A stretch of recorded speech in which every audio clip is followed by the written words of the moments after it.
In his weblog Metaphysical Exile, Argentinian academic Fernando Olszewski has written a piece called "We Have to Talk About Antinatalism Again." In it, he attempts to correct what he calls crude or simply false statements about what antinatalism is and about the interests behind those who claim to be antinatalists. His concern is self-proclaimed antinatalists that have moved beyond discussing philosophy. They have embraced these terms as social and even political ideals. For many of them, they are not mere ethical positions, but ideologies that require action to achieve victory.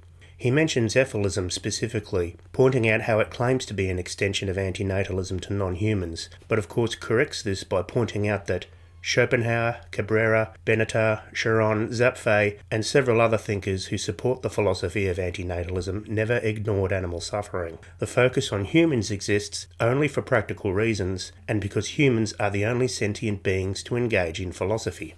He goes on to mention the Palm Springs bombing, bemoaning the fact that Bakhtus left behind a manifesto in which he mentioned Piffleism and antinatalism, and points out that Bakhtus was something of a nutcase and believes it's that, and not any philosophy or ideology, that caused him to blow up an IVF clinic.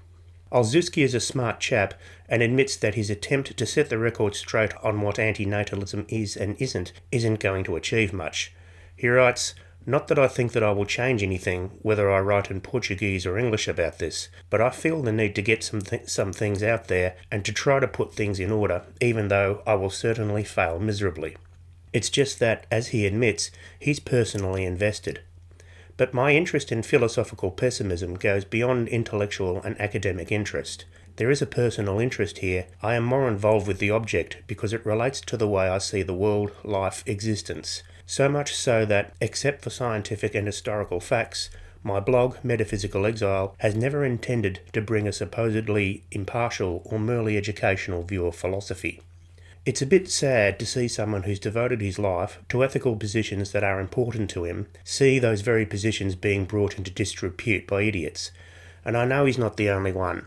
I know a few people who have been very devoted to antinatalism, who are now at their wits' end trying to navigate how to be an antinatalist when the word is now associated with an act of terrorism, and certainly with acts of suicide, with idiots who are okay with the sexual exploitation of children, violence against women, outright misanthropy, and all the other outrageous bullshit that, if you've been following the online antinatalism scene for the last few years, you'd be despairingly familiar with.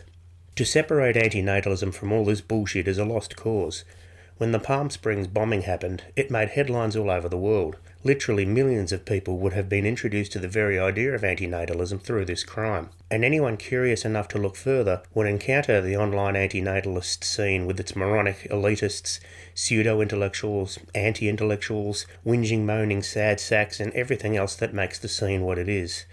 They'd encounter self-righteous proselytizers yelling abuse at people through a megaphone or holding up signs and getting into arguments, normal people being accused of being sadistic and cruel simply for having children, something else Olszewski argues against in his piece, advocacy of pro-mortalism, i.e. suicide, militant idiots who think that antinatalism can and should be enforced on everyone else, and that they're the ones to do it, among every other feature of the whole ideological sewage spill. Academic antinatalism can no longer be held as separate from its online and on-the-streets shadow. Now that Amanda Sukanik and Mati Hari are bringing Gary Mosier's insane rantings into their own academic writings, it's going the other way around. The bullshit is now infecting academic antinatalism. I do feel for Fernando Olszewski and those antinatalists I've been acquainted with over the few years who are facing something that's important to them being turned into utter rubbish. At its core, antinatalism is a genuine and sincere ethical position with a strong logical backing. Whether you or I accept it or not isn't the point. By rights, it should be able to stand as it simply is, without any stretching it out of proportion into directions it doesn't need to go. But it's too late now. Thanks to Gary, Amanda, the self-proclaimed spokesman of antinatalism, and a bunch of others not worth naming, thanks to entire swathes of idiots adopting the term antinatalists without ever having read a word of the academic and historical source material, and thanks to a venal mainstream media disentangling antinatalism the philosophy from antinatalism the identity / cause / clown show too many self-proclaimed antinatalists think it is a lost cause.